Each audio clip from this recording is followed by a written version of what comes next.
Order, members. It's time now for questions to the Minister of Finance and Personnel. And can I advise members that question 13 has been withdrawn. And I call John Dallett.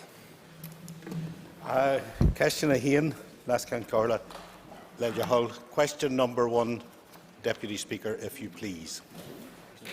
Mr. Deputy Speaker, with your permission, I would like to answer questions 1, 4 and 7 together as they relate to the same issue of the impact of the Stormont House Agreement. The Stormont House Agreement provided up to £500 million over 10 years of new capital funding to support shared and integrated education. This funding will have an impact on the education budget. Individual projects must be agreed between the Executive and the UK Government. In addition to £50 million for shared and integrated education projects, the Stormont House Agreement provided up to £30 million in 2015-16 for bodies dealing with the past. It also confirmed the capital, the resource flexibility sought in the 2015-16 draft budget, increased this to allow a further £100 million of RRI borrowing to be used to fund the voluntary exit scheme, provided an additional £100 million of RRI borrowing for capital projects, and provided the flexibility to pay the £114 million welfare reform penalty from capital. The impact of the Stormont House Agreement on 2015-16 has been incorporated into the budget 15-16, which I announced on the 19th of January. I call John Dallett for supplementary. Mr. Deputy Speaker, I thank the Minister for his very comprehensive answer. The Minister, of course, will be aware that there are roughly 250,000 people out there between 16 and 64 who have levels of literacy and numeracy that are well below what they could apply for a job or seek promotion or even educate their children. Minister, are you sure we're not going to create another generation of children who will leave school not able to read or write? Mr. Deputy Speaker, clearly it is no one's desire in this House to see anyone condemned to the sort of educational underachievement that the member has outlined. And I think we would all accept from whatever quarter in this House that whilst Northern Ireland has a very good education system, that there are many who come through our education system with the highest of qualifications and are able to convert those qualifications into good university education, university degrees, and also into well-paying jobs, that there are some who unfortunately slip through the net. And I think that is something that we should all be deeply concerned about. Something why is one of the reasons why I was very pleased last week to boost the Department of Education's allocation in the budget, an uplift of £63 million for the aggregated schools budget, which the Minister has then further topped up by a reallocation within his own budget to take that to £80 million, an allocation which, of course, the member's own party voted against in the Executive, and I hope that they have a chance tomorrow with a debate on the budget to rectify that position and support the education budget and an increase in the education budget. We've also further boosted the Department of Employment and Learning's budget as well, with allocations of around £35 million proposed within the budget, and some of those, Mr.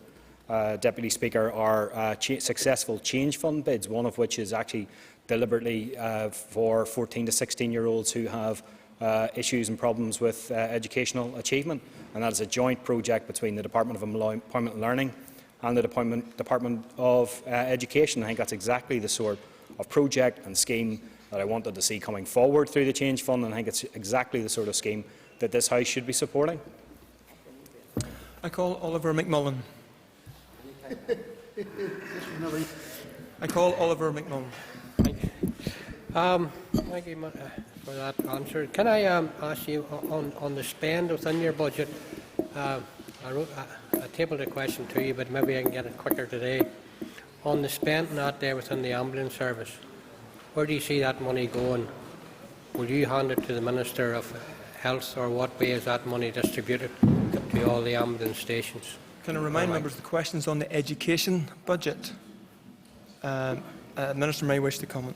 I can't specifically. I mean, the Health Minister has received, as the House will be aware, additional spending next year of £204 million over and above his allocation for 2014 to 15. That represents a 3.4% increase. The Executive took, I think, the right decision in not completely protecting DHSSPS's budget, but protected around 95% of that department's budget by protecting frontline health and social services provision, and that would include, as one of the, I think it's 6 trusts, the Ambulance Services Trust. So it has been afforded a degree of protection. It is a matter entirely, Mr Deputy Speaker, for the Minister of Health as to where he spends that additional allocation that he has received. And even though that department would be perceived, Deputy Speaker, as one of the winners, to use that phrase, within the budget, I know that the Minister of Health, who I think is in the House later answering questions, would be the first to say that in spite of getting an additional £204 million, it is still a departmental budget which, because of demand and changing demographics, is one that is continually under pressure, even over and above a 3.5% increase in its budget. I call Kieran McCarthy. Thank you, Mr Deputy Speaker, and I thank the Minister for his response. Can I ask the Minister how he will ensure, in fact guarantee, that this very warm, welcome additional funding, capital money, will make a real and substantial advance in the current pattern of segregated education throughout Northern Ireland? Mr Deputy Speaker, I take it the member is referring to the additional allocation in terms of capital spend for shared and integrated education, because of course his ministers at the Executive voted against the increase in allocation to the Department of Education over and above the draft budget allocation. The shared and integrated education, the boost of £50 million a year, I think is very, very welcome over the next 10-year period, specifically for shared and integrated education projects. We are still working through with Her Majesty's Government the criteria that would be applied to make sure that they pass the test in terms of meeting the criteria that will be set for them in terms of being genuine shared and integrated education projects. I think it's important as we take these forward. I think there are a lot of good shared education schemes that are starting to work their way through the system. There was a call by the Minister of Education last year for ones to come forward. Some of those have passed muster and are receiving capital funding, not just this year but also in future years as well.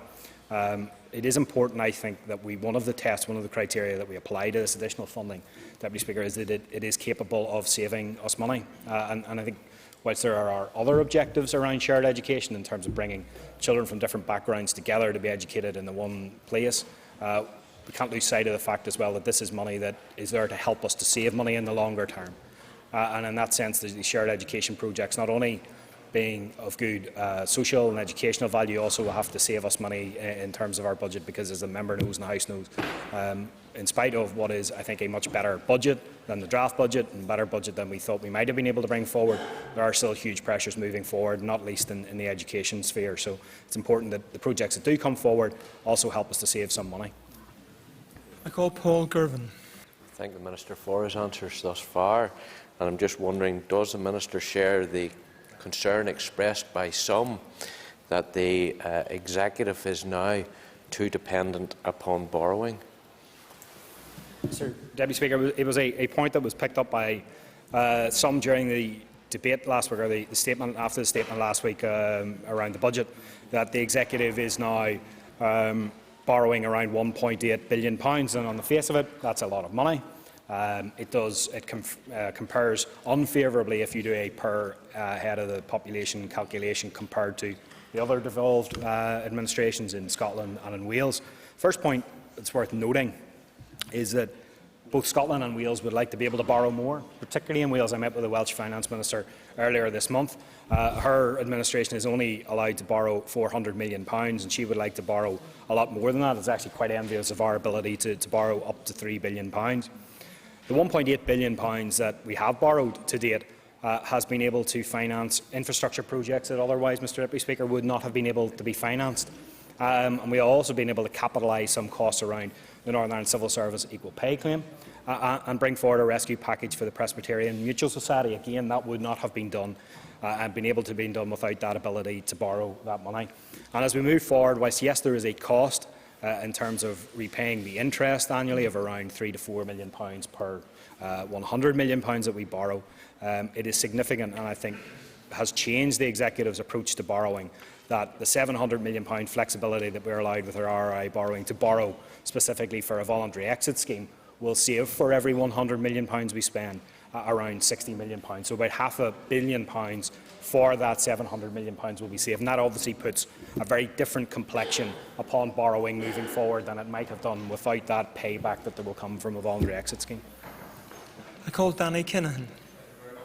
Speaker, the Minister himself said that the budget was imperfect and there's much in it that many of us disagree with. But what's the extent of the remaining pressures that are on the Department of Education? Mr. Deputy Speaker, again, a question better directed at the Minister of Education himself.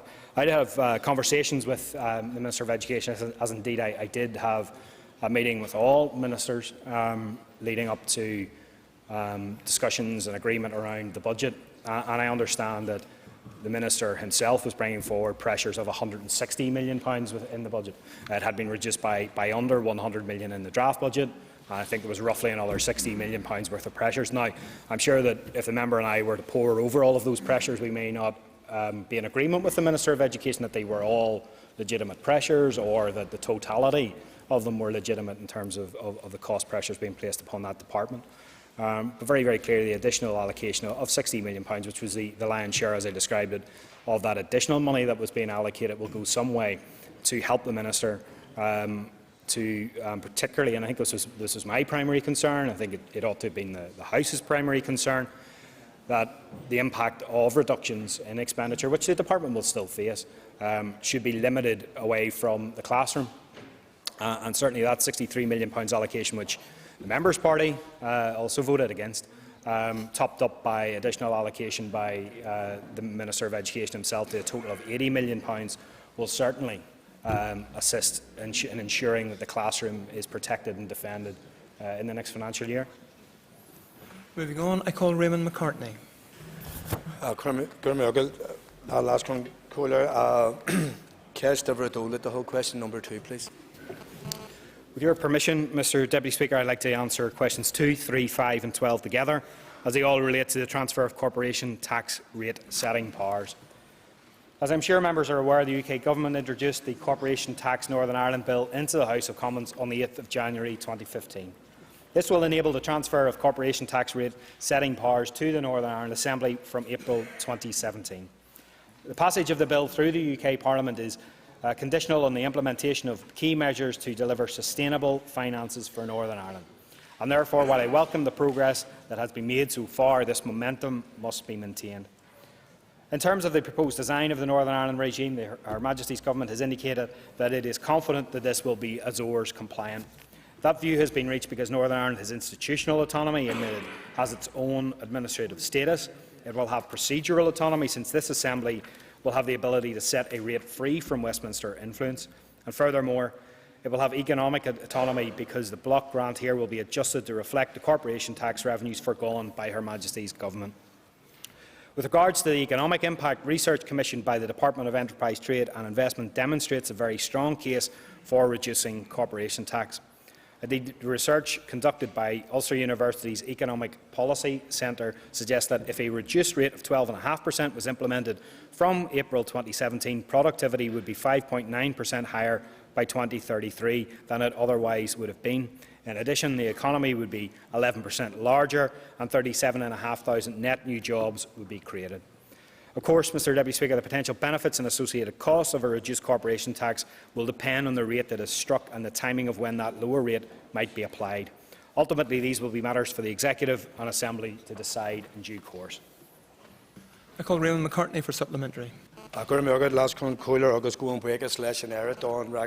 you very much, Deputy Speaker, and can I thank the Minister for his very comprehensive answer. In relation to one of the procedures, and that's the ability to lower or strike an appropriate rate, does the Minister agree with the court decision that that should be a matter for the Assembly without any external interference? That's a key condition, Deputy Speaker, of the Azores ruling, as well as having economic and administrative autonomy, that we are able to set procedurally our own level of corporation tax. And obviously that's a matter for, but something that the Executive will have to ponder and consider and decide upon actually very, very quickly. Our budgets for the next 3 or 4 years after 2015-16 will be largely set out by the comprehensive spending review that whatever administration is formed in London after the general election in May. You never know who might be involved in influencing that. Will have a comprehensive spending review that will cover 3 or 4 years, and that will obviously overlap with the timing in terms of our ability to reduce corporation tax rate from April 2017 onwards. But very, very clearly over the next 6 months or so, this Assembly, this Executive will have to take a very clear decision about where it wants to go in respect of this issue. There is a wealth of evidence out there in terms of the benefits that there are, and it doesn't matter what piece of research is done, they are more or less the same in terms of the benefits that there would be to Northern Ireland. And clearly there are issues that we have to consider around cost and how we might pay for the inevitable reduction in our block grant. These are issues that the Executive will have to ponder and the Executive will recommend to this Assembly. But the member is absolutely right. These are entirely in the hands of Executive Ministers and members of this Assembly. I call Trevor Lunn. Yes, thank you, Mr Deputy Speaker. I apologise, it was quite hard to hear the Minister down here today for some reason. But I think he said that a 12.5% rate of corporation tax would produce an estimated productivity gain of 5.9%.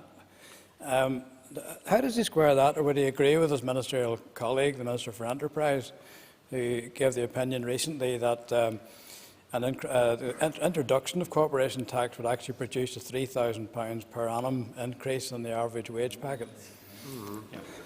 The result, or the work carried out by the Ulster University's Northern Ireland Economic Policy Centre follows on from work carried out by others, by Oxford Economics. In fact, it actually builds on the work that was done by Oxford Economics in the past. And this piece of work suggests that there will be a net new job increase of 37,500, so nearly 40,000 jobs, which is not far off previous estimates as well. It does show that there would be an increase in productivity by around 2033 of 5.9%, and that the economy as a whole would grow by 11%. Now, the issue, I think, was not well reported by the BBC in terms of what the Enterprise Minister said in terms of increases in salaries. And very clearly, if your economy is growing, and it's growing by over 11%, if you're bringing in 40,000 new jobs, and those new jobs are going to be higher paid new jobs, the average effect across the economy would be around 3,000 of an increase in salaries. So, there is undoubtedly the case, if the economy is growing, if you are bringing in more jobs and they are higher paid jobs, there will be an increase in average salaries across Northern Ireland. That is something that those of us who have been very supportive of the devolution of corporation tax, that's what we've wanted to see. That is backed up by the research that has been carried out by various institutions on our behalf and indeed not on our behalf. And that's something that, that is the prize of corporation tax. There is a cost involved and there will be difficult decisions required around that. But the benefits of doing it, particularly when you look at what other states who have reduced, particularly the south of Ireland, what they have been able to do in terms of reducing their corporation tax rate and the investment that has brought, and even in very difficult times, was still the backbone of their economy and is now boosting their economy into growth. This is a prize that is worth pursuing and will, I hope, result in not just 40,000 new jobs, but more, and further investment by local firms, as well as attracting in foreign direct investment. I call Patsy McGlone. In regard to the introduction of a lowered corporation tax, can the Minister advise as to what measures will be taken or can be taken to ensure that existing regional economic imbalances won't be exacerbated?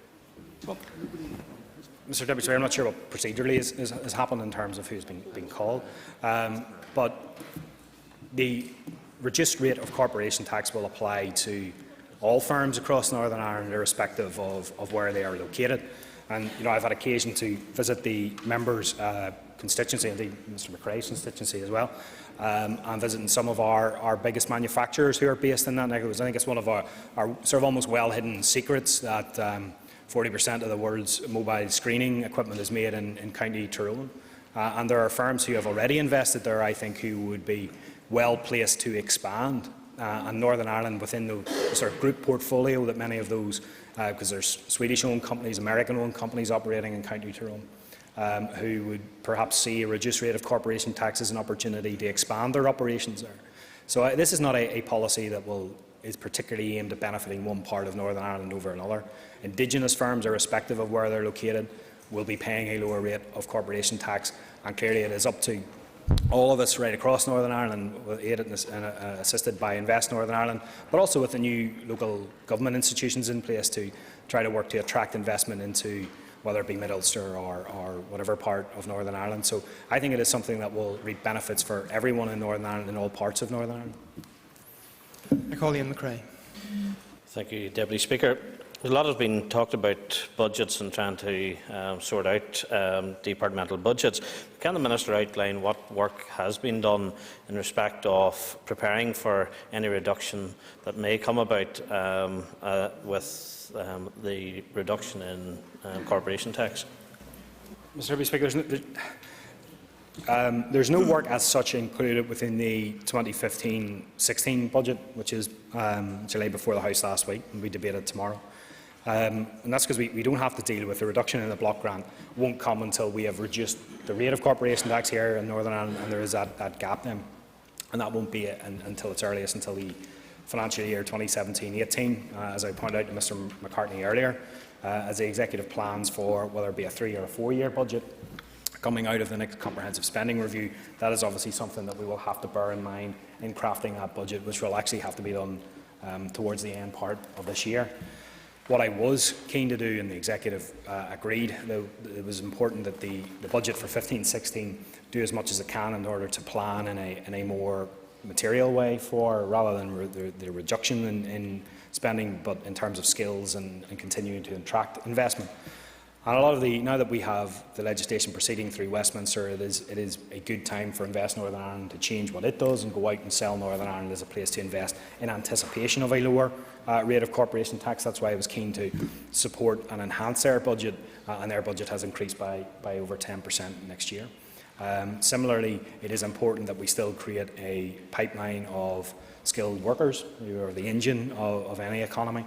And whilst we weren't able to fill in all of the hole and the gap within the Department of Employment and Learning, there's been targeted investment of around £35 million in key areas, including the development of more skills in conjunction with the Department of Enterprise, Trade and Investment. So in that regard, whilst the budget doesn't particularly deal with corporation tax, it does deal with aspects including skills and economic development, which are preparing us for the day whenever we do have a reduced rate of corporation tax and the economy hopefully grows as a result. I call Mike Nesbitt. Deputy Speaker, thank you very much. I wonder, in terms of setting a rate, whether the Minister feels it's a question of matching the Republic, bettering the Republic, or whether it's a question of ensuring that those making the investment decisions feel that any differential has become irrelevant, given the other benefits such as the skilled workforce that would be accruing to investors here in Northern Ireland.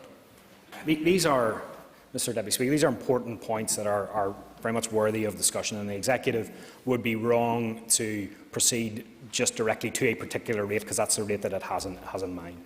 And there are, and I think it's worth noting that over the last number of years, whilst we haven't been able to compete for some of the higher-end, higher-tech jobs of the Irish Republic, we have competed pretty well, and we stand out in a UK context as the second best region outside, London being the #1 for attracting in foreign direct investment per head of the population. That's something I think that we should be very proud of in Northern Ireland, and that is testimony to, for example, our skilled workforce, but it's also testimony to some of the other policies that this executive has pursued around high-speed broadband access, around ensuring that there's good collaboration between our universities and our colleges and business. And there's also other costs which are not affected by the executive directly, such as the low rate of the low rental cost of office accommodation and Grade A office accommodation, particularly in Belfast city centre. So there are other reasons which do attract in investment into Northern Ireland, and they are issues that I think have to be factored into any conversation and ultimately decision that the executive makes around what rate of corporation tax it wants to set, now that we have the ability to do that. Moving on, I call David McNary. Question 6. Mr Deputy Speaker, my department has introduced a range of shared services in relation to HR, training and IT, which were previously the responsibility of individual departments, and together realise efficiencies of around £12 million per year. My department has also recently commissioned an independent review of Northern Ireland Civil Services HR arrangements that will make recommendations on the future HR organisational structures and staffing levels. This may result in further rationalisation. Following on from the Stormont House Agreement, I am considering a range of measures aimed at helping departments live within their 2015-16 budget and beyond for consideration by the Executive. The proposed reduction in the number of departments will also assist in the process of rationalising functions. I call David McNary for supplementary. Thank you, Deputy Speaker. I appreciate the Minister's answer. Could he give a timescale now for the rationalisation of the current departments down to 9 and perhaps outline their envisaged central functions? Whilst I very much welcome the reduction in the number of executive departments, something that my party thought was wrong back in 1999 when the current 10 departments were created. Whenever we've been consistent in this House, in fact, one of the first motions that I brought into this House as a backbencher was calling for a reduction in the number of departments. I'm very glad that that is now happening, and that will certainly be able to, the Executive will be able to save some money as a result of that rationalisation. It will not be enough, unfortunately, to deal with the various budgetary problems that we have. I think the bigger prize actually is that, particularly in areas where there has been disjointed approach in terms of policy and policy development and policy implementation, that will be brought under the auspices of one department moving forward, and should therefore, it's not just about cheaper government, it's about smarter government as well. And that's something I welcome, and very much welcome the savings that will accrue from that. It's not something that's been taken forward by my department. It has been taken forward by the Office of First Minister and Deputy First Minister. The Executive discussed this issue last week, and things are proceeding, and proceeding positively. And I expect that when legislation is brought to this House and hopefully passed, that we'll be in a position to see a reduction in the number of government departments from the start of the new mandate in 2016. I call Peter Weir. Thank you, Mr Deputy Speaker. Can I ask the Minister what opportunities exist to expand the use of shared services across the public sector? Mr Deputy Speaker, the Executive parties, the 5 parties, agreed on the 19th of December a range of reform and restructuring measures which went to Her Majesty's Government as part of our negotiations and discussion around the Stormont House Agreement.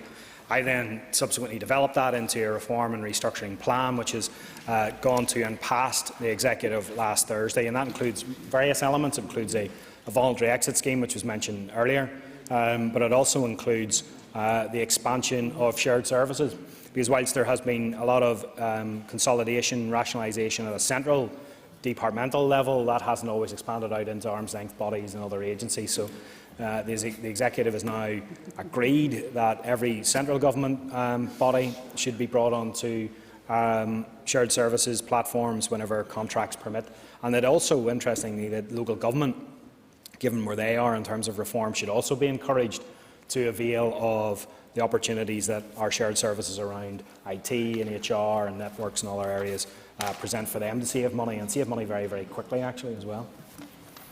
I call Joe Byrne. I thank the Minister for his answers. Can the Minister give an assurance to people in the public service that the voluntary exit scheme will be a voluntary scheme and administered in a fair and equitable way within the functional needs of the public service in general? Mr Deputy Speaker, I have no difficulty in confirming that a voluntary exit scheme will be voluntary. It will be a 4-year scheme. Again, the Executive has agreed various outline issues around it. We have agreed to create a transformation fund which will be administered by a steering group headed up by the head of the civil service. And it will be a 4-year scheme, and the £700 million that has been the flexibility that has been permitted by the Stormont House Agreement will allow us to populate that fund, and we will hopefully be, there's some agreement has still to be reached in some of the mechanics of it all, but after we've had consultation with the trade unions, it will hopefully be open for applications from around March of this year, with the first civil servants, public servants leaving and availing of the voluntary exit scheme around about the end of the summer or early autumn period. And that is the end of the period for listed questions, and now we move on to topical questions. And I call Dolores Kelly. Thank you, Deputy Speaker. And many of the earlier questions were around the budget for the year ahead. Minister, could you give us any insight into the programme for government for the year ahead, and particularly across DSD, if there is going to be, as predicted, a fall-off from the executive target of 2,000 social houses to 1,500 in the year ahead?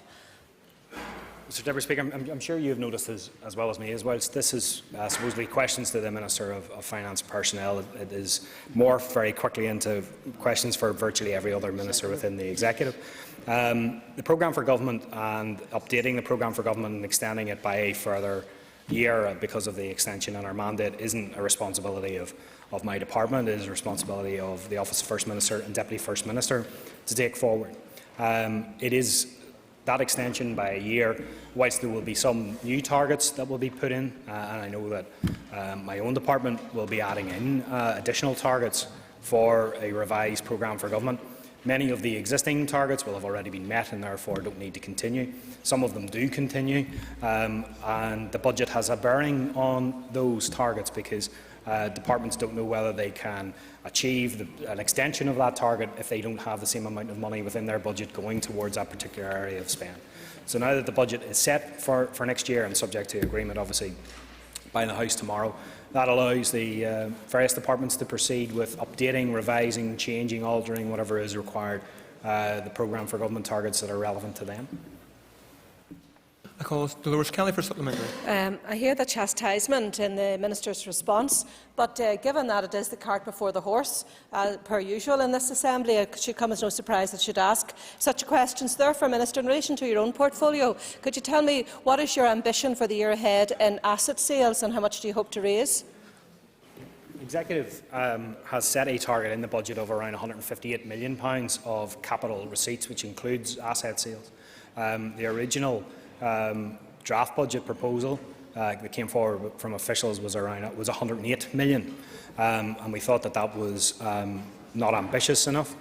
So we've increased that by that target by £50 million. Sometimes, in terms of terminology, we talk about that £158 million as asset sales. It's not all asset sales. Some of it will be the repayment of, for example, financial transactions capital that has been lent out to the private sector will be coming back, and the repayments come back in as capital receipts. So do repayment of co-ownership loans and things like that, and some other housing aspects as well. So there's a target which I don't think is too ambitious, of having had 108 million already identified, to expand that by roughly 50%, to take that up by another 50 million. Where the market is at this minute in time, with some activity starting to move and assets starting to sell, I think it's not an unreasonable target for us to have, and I hope that we and trust that we will make it, and that money will be able to be used then for investment in capital elsewhere. I now call Robin Newton. Thank you, Mr Deputy Speaker. The Minister will be aware that some of the largest contracts available to businesses in Northern Ireland would be those contracts that are coming out of government and government departments. I just wonder if the Minister would outline what success local companies have in accessing those contracts. Mr Deputy Speaker, the Executive spends roughly £2.7–2.8 billion a year in terms of contracts for goods and services and for capital projects. Between April and December of 2014, so the first 9 months of last year, Centres of Procurement Expertise in Northern Ireland awarded 2,277 contracts, which had a total value of around £1.2 billion. Interestingly, 83% of those contracts were awarded to SMEs, and 75% of contracts were awarded to Northern Ireland firms. So I think the perception sometimes is that Northern Ireland firms don't win in our government procurement system. I think a situation where 3/4 are going to Northern Ireland firms and 83% are going to SMEs, which is obviously dominating our economy, shows that our government procurement system is open for business and very much open for local business. I call Robin Newton. Thank the Minister for his answer, and certainly those statistics are very encouraging. Can the Minister outline perhaps any more specific steps that he is taking that might indeed further encourage Northern Ireland companies, in particular SMEs, to secure contracts with government? Mr. Deputy Speaker, I think those figures, those statistics are probably quite revealing for many people who think that the numbers would instinctively think the numbers are much lower than 75% being awarded to Northern Ireland firms.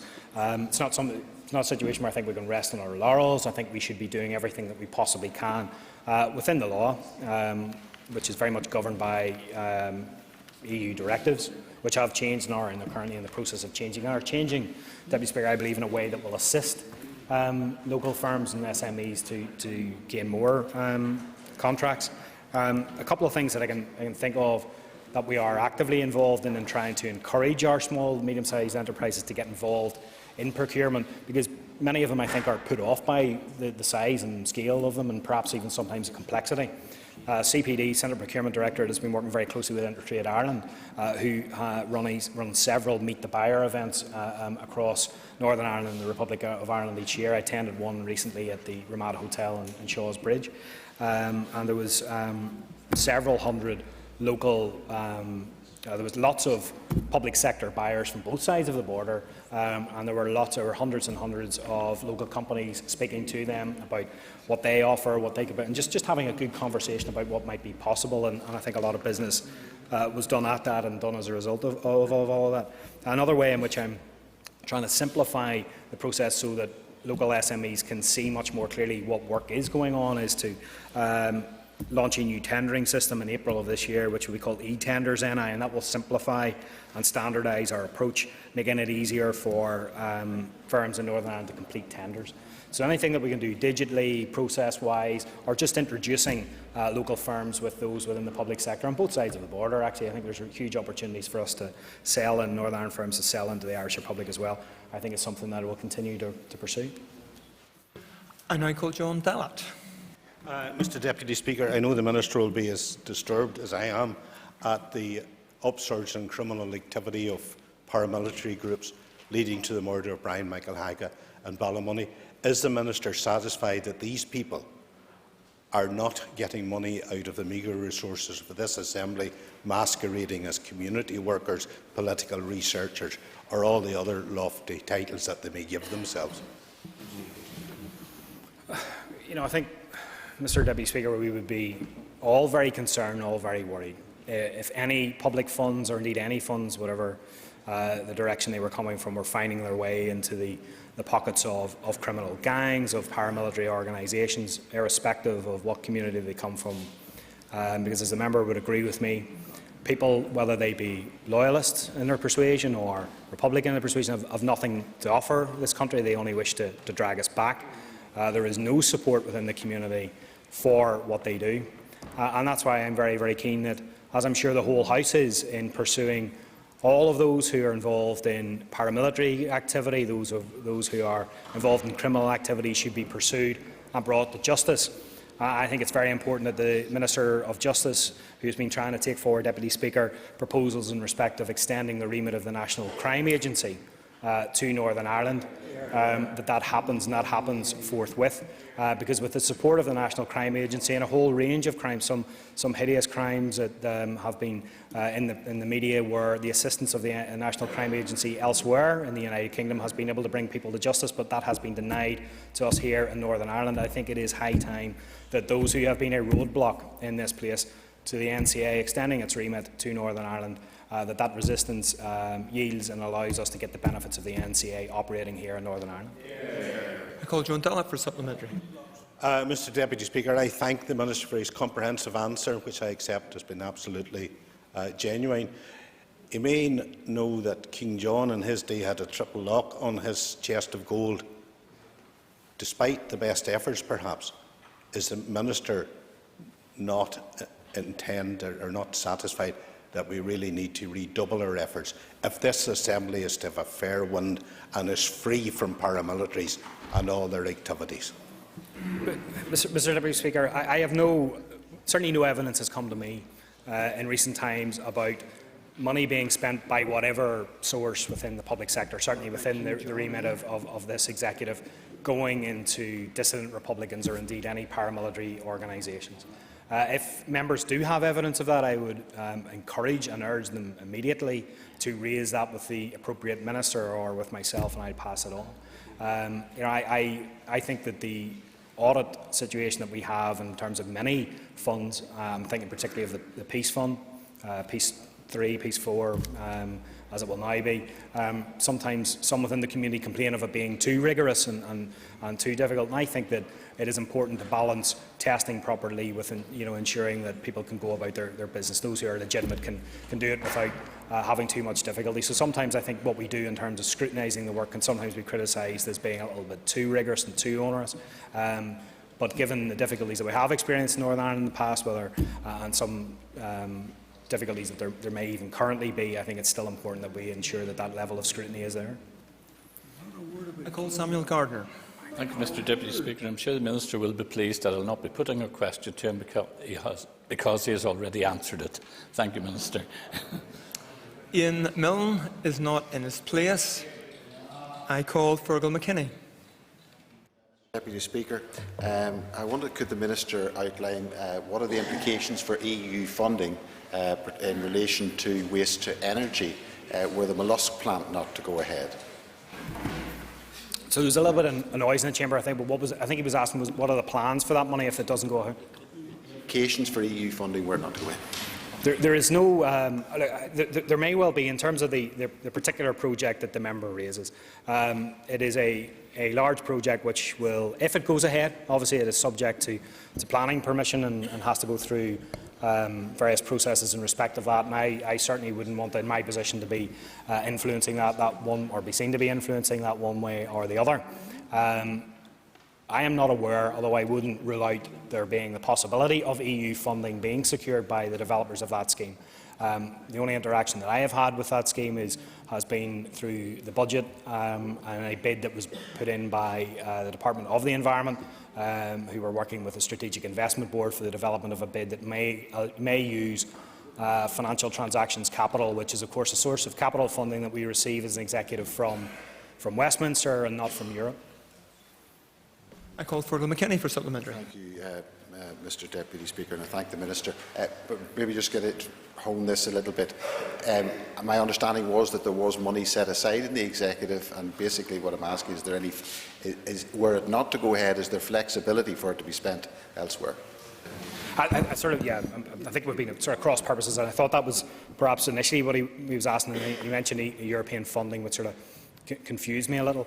There is an allocation of indicative allocation of 50 million aside that project. That project developed as a result of work that was being carried out by the member's own Minister's Department and the Department of the Environment, who had been working with the Strategic Investment Board and had identified it as a possible project which could avail of financial transactions capital. And the member will be aware that the House has had, or my department has had difficulty in allocating all of our financial transactions capital both in year, and thankfully we're able to deposit around £40 million to the University of Ulster, Ulster University. I still can't get my head around to calling it by its new name, which has eaten up all of the financial transactions capital allocation for this year. There is a large £50 million allocation against this project for next year, and obviously that project is subject to planning permission. Should that not go ahead, that creates a difficulty for me in terms of getting that money spent.